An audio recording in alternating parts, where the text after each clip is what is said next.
Pete Estabrook here. Today we're going to talk about 4 different types of cadences as outlined in Chapter 10 of Kostka's theory book.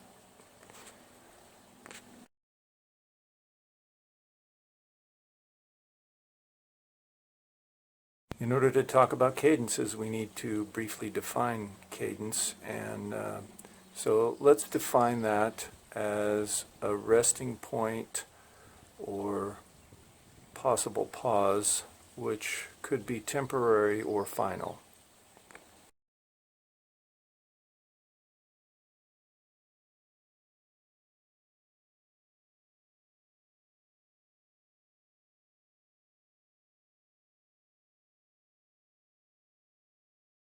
Category of cadences are authentic cadences.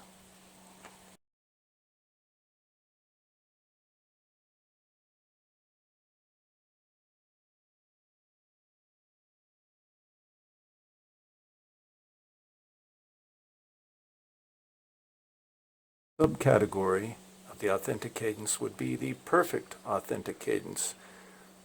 That's where you end with the root of the key that you're in, the tonic, in other words, as the final note.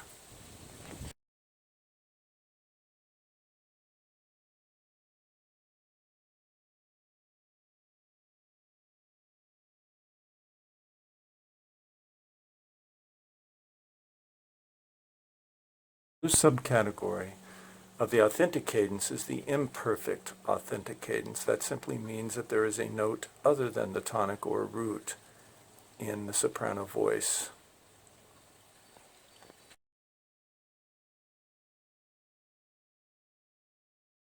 There are 3 subcategories to the imperfect authentic cadence.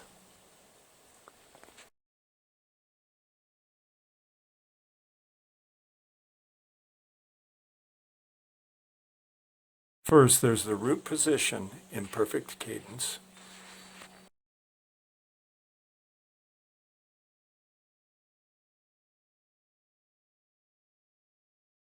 Next, there's the inverted imperfect cadence.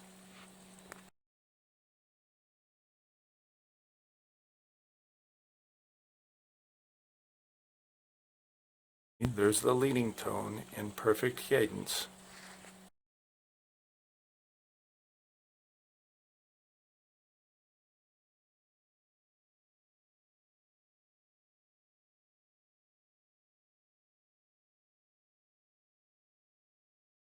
Category of cadences are the deceptive cadences, and the most common one is when 5 resolves not to 1 but to 6.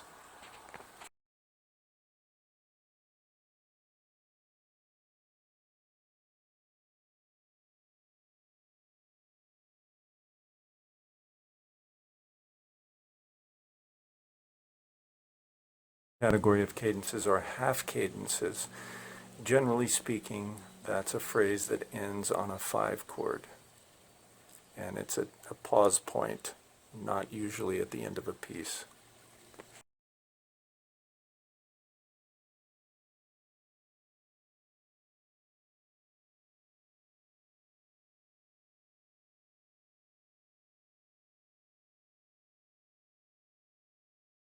The Phrygian half cadence, that's where a first inversion 4 chord resolves to a 5 chord in minor. So it's a version of a half cadence. This is a subcategory of a half cadence specific to minor keys.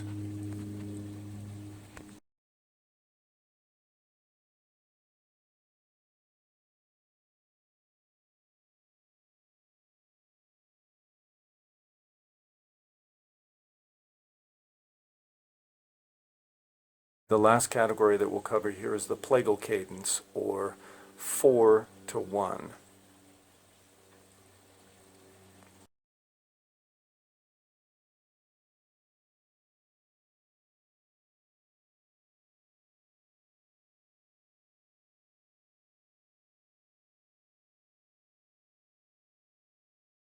I think that's all I'll say on this particular video. I'll come back and put my 2 cents in terms of how I feel about diatonic harmony and how it functions, and some other subject matter like chord notation, chord terminology, etc., so that hopefully we can get you maybe just a little bit expanded beyond the limitations of what Kostka is saying, and maybe open up your perspective just a little bit beyond that, so that you don't feel too terribly confined and like there's a lot of I can'ts and I can't do this and I can't do that and this is not okay and that sort of thing.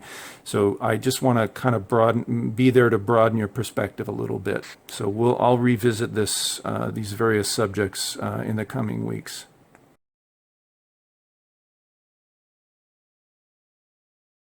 A brief word of encouragement. You're doing a great job. Thanks for hanging in there and sticking with it, especially at this time of COVID. And I wish you, the best. And I'm here to encourage and help you, and just help you do the best that you can this semester on your various projects and your assignments. So if you run into any difficulties, don't hesitate to shoot me an email. I know we're operating out of sync with each other asynchronously, but I'll certainly do what I can to make contact with you and maintain contact with you.